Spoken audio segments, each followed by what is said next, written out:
Shalom Bapak Ibu Saudara yang dikasihi oleh Tuhan kita Yesus Kristus dimanapun berada. Salam transformasi.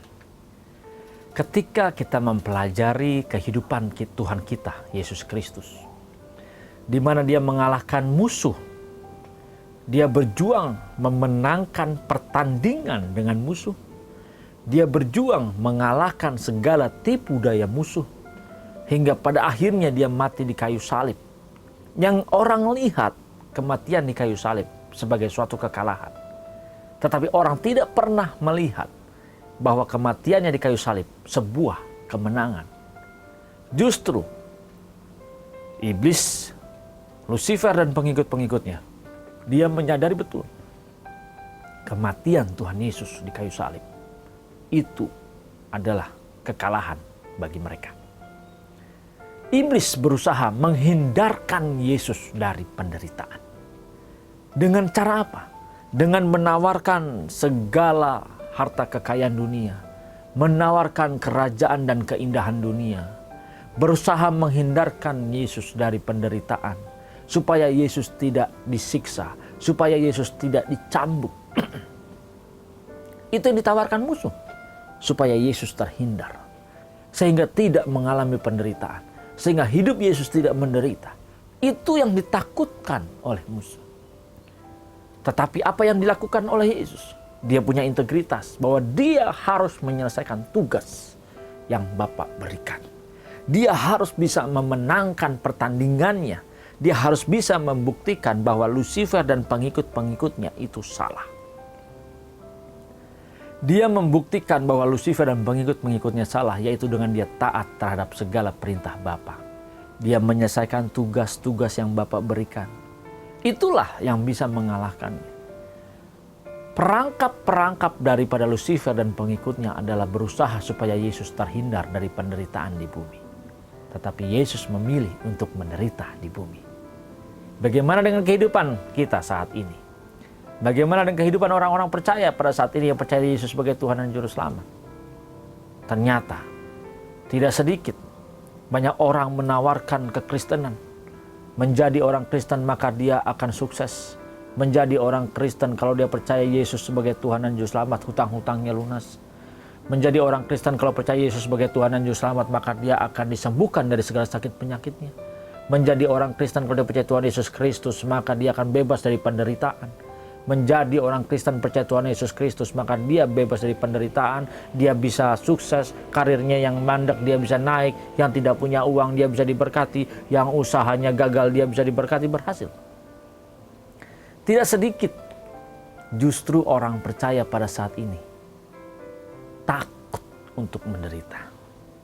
Makanya tidak sedikit juga orang datang ke gereja mau percaya Yesus sebagai Tuhan dan Juru Selamat karena dia tidak mau menderita. Tidak sedikit orang datang dan percaya kepada Yesus Kristus Tuhan karena dia tidak mau mengalami segala permasalahan dalam hidupnya. Tidak ada manusia yang bebas dari masalah. Semua pasti menghadapi masalah. Kita sering sekali justru menyerahkan masalah kita, penderitaan kita kepada Tuhan. Tidak sedikit yang mengajarkan bahwa serahkan segala permasalahanmu kepada Tuhan. Dan mereka menggunakan ayat, marilah yang letih, lesu dan berbeban berat, datanglah padaku. Dia tidak mengerti konteksnya apa. Yang dia inginkan serahkan segala permasalahannya ke kaki Tuhan dan ke tangan Tuhan, supaya Tuhan yang menyelesaikannya. Dia tidak mau menderita di dalam kehidupan ini. Dia takut, makanya dia mau datang ke gereja, dia mau percaya Yesus sebagai Tuhan dan Juru Selamat karena dia tidak mau menderita di dalam kehidupan ini. Orang percaya banyak yang tidak menyadari bahwa ini perangkap yang dipasang oleh musuh-musuh kita. Supaya kita mencari Tuhan hanya untuk menyenangkan hidup kita di dunia ini. Supaya kita mencari Tuhan hanya untuk tidak menderita di dunia ini. Supaya kita mau percaya Yesus sebagai Tuhan dan Juru Selamat, supaya kita terbebas dari kesengsaraan di dunia ini. Justru ini yang disukai oleh musuh-musuh kita. Dia biarkan Bapak Ibu Saudara dan saya ke gereja, silakan. Tetapi ke gereja hanya mengharapkan Tuhan memberkati hidup kita. Ke gereja hanya mengharapkan kita hidupnya menjadi orang kaya, orang sukses dan berhasil. Ke gereja hanya mengharapkan kita bebas dari penderitaan. Tetapi berapa banyak orang datang ke gereja belajar bagaimana mengalahkan musuh. Bagaimana memenangkan pertandingan iman. Bagaimana kita bisa membuktikan musuh kita memang dia salah. Kita harus menyadari ini perangkap. Mari Bapak Ibu Saudara. Kalau kita menyadari ini perangkap, berarti ketika kita percaya Yesus sebagai Tuhan dan Juru Selamat, jangan memperalat Tuhan dan menjadikan Dia sarana supaya kita bebas dari penderitaan di bumi ini. Penderitaan ada di bumi ini dan Bapak izinkan, karena melalui proses ini, melalui penderitaan ini, maka Bapak Ibu Saudara dan saya, kita dapat berubah. Manusia batiniah kita semakin disempurnakan dari waktu demi waktu. Tanpa penderitaan kita tidak mungkin bisa tampil murni. Tanpa penderitaan kita tidak bisa mengalihkan fokus hidup kita ke hal yang benar. Coba perhatikan, ketika orang happy-happy, punya uang banyak, sukses, yang dia pikirkan bukan bagaimana menyenangkan Bapa di surga. Yang dia pikirkan bagaimana menambah kesuksesannya, bagaimana bisa menikmati segala yang dia miliki di dunia ini. Dia berjuang dan berusaha supaya tidak menderita. Dia tidak mau mematikan kesombongannya. Dia tidak mau belajar untuk rendah hati. Dia tidak mau menjaga perkataannya. Dia tidak menjaga pikiran dan matanya. Dia tidak menjaga setiap keputusan-keputusannya. Apakah semua itu menyenangkan Bapa di surga? Ketika manusia bebas dari penderitaan, tidak sedikit yang lupa sama Tuhan. Ketika manusia bebas dari penderitaan, tidak sedikit yang dia justru jauh dari hadirat Tuhan.